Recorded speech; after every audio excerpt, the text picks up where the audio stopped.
ya toh.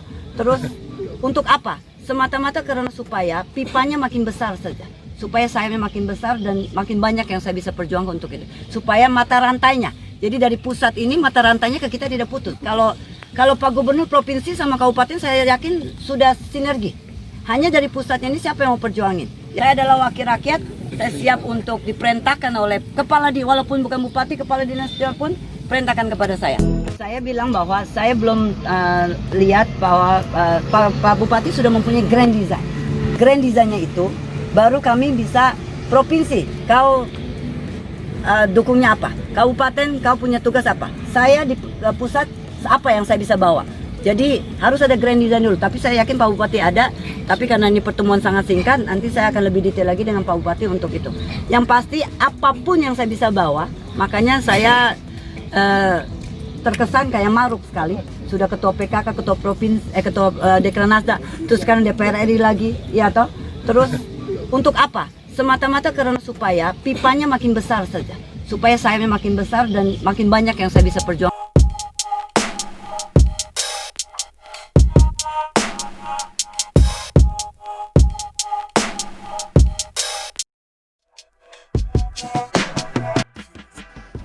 Selanjutnya, kami persilakan kepada anggota Komisi 4 untuk mengajukan pertanyaan dan tanggapannya. Kalau bisa jangan lama-lama nanya-nanya, to the point, singkat.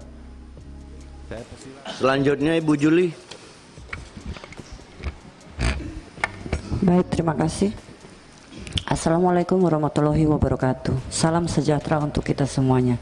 Yang saya hormati pimpinan, Bapak Menteri dengan jajarannya, para dirjen, izin kalau saya khusus NTT saja. NTT dikelilingi lautan dan 60% adalah lautan.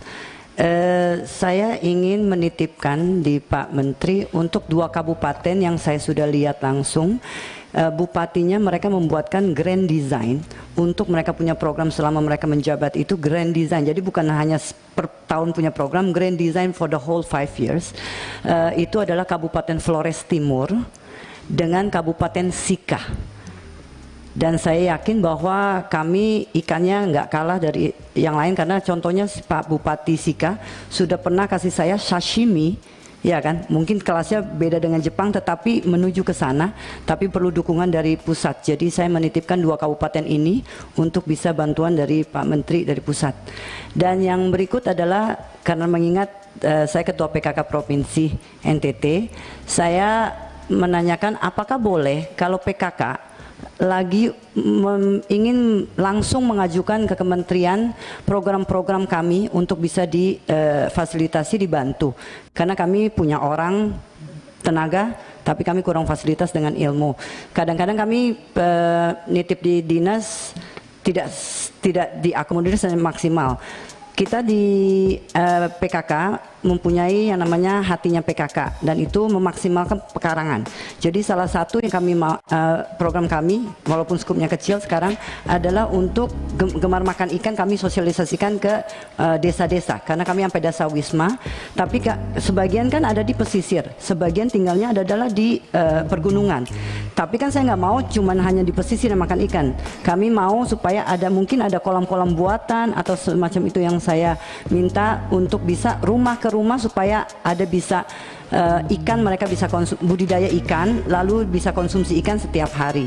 Yang terakhir, kami PKK juga mempunyai namanya kelompok milenial, karena mengingat bahwa banyak sekali khususnya NTT banyak yang kembali dari luar negeri karena COVID, dan saya ingin supaya milenial ini betah untuk menjadi nelayan di kampungnya dan menjadi UMKM.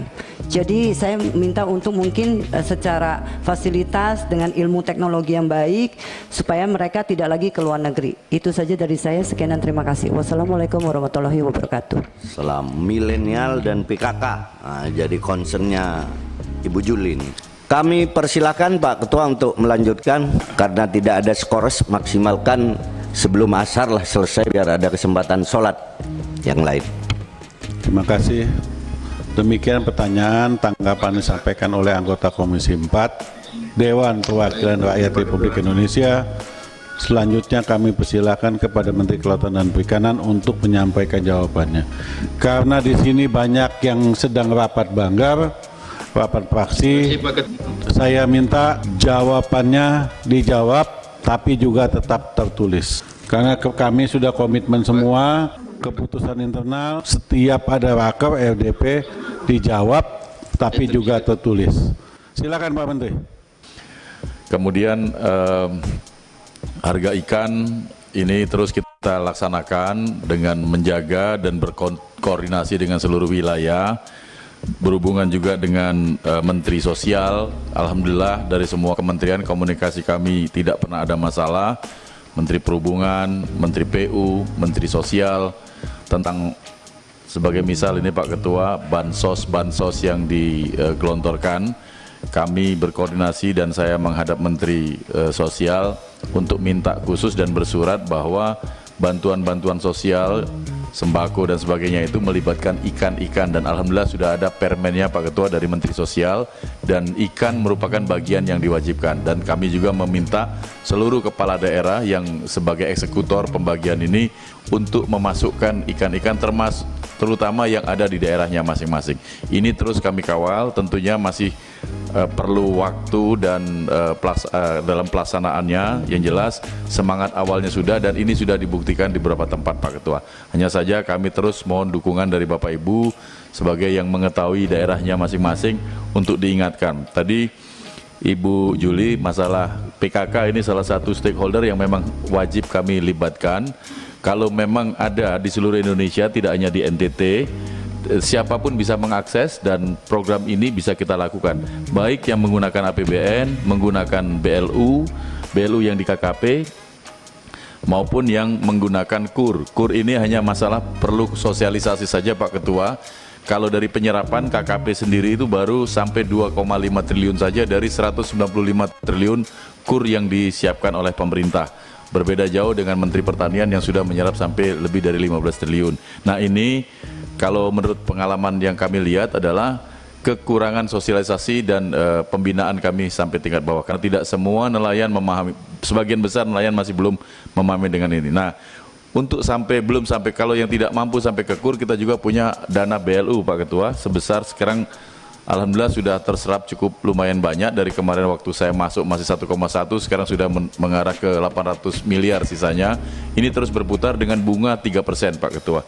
Jadi Ibu Yuli, kalau PKK bisa juga mengakses KUR ini, tapi BLU ini tanpa adanya agunan, hanya kami butuh pendampingan dan melihat kegiatannya apa, kemana bantuannya itu, bisa lewat kepala-kepala dinas dan bisa langsung kalau Bapak Ibu anggota Komisi 4 perlu bisa langsung kasihkan proposal kepada kami, dan pasti kita respon dan segera begitu secara hitungan apa yang dilakukan, sebagai misal membangun tambak, sebagai misal membangun kolam dan yang lain-lain, termasuk beli cold storage pun bisa kita akses untuk ini. Termasuk kalau Bapak Ibu yang tadi menjadi, jangan sampai kami juga nggak mau menjadi dikotomi antara pinggir laut dan non laut atau gunung dan pesisir, tidak ada. Kami anggap semua sama, tinggal saja mungkin bagaimana mensiasatinya sehingga bisa semua perikanan ini bisa masuk ke lokasi-lokasi sampai masyarakat. KUR BLU ini bisa digunakan untuk